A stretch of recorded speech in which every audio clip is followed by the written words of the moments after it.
సిద్ధం సిద్ధం సిద్ధం అంటూ ఎన్నికల ప్రచారం చేస్తున్న కమలాపురం వైసీపీ అభ్యర్థి పి రవీంద్రనాథ్ రెడ్డి కడప అర్బన్ 17వ డివిజన్లో అనంతరం ఎన్నికల ప్రచారం ప్రారంభించారు.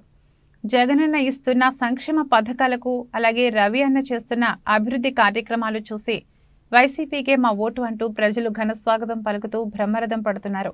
భారీగా పాల్గొన్న మండల నాయకులు, స్థానిక నాయకులు మరియు కార్యకర్తలు.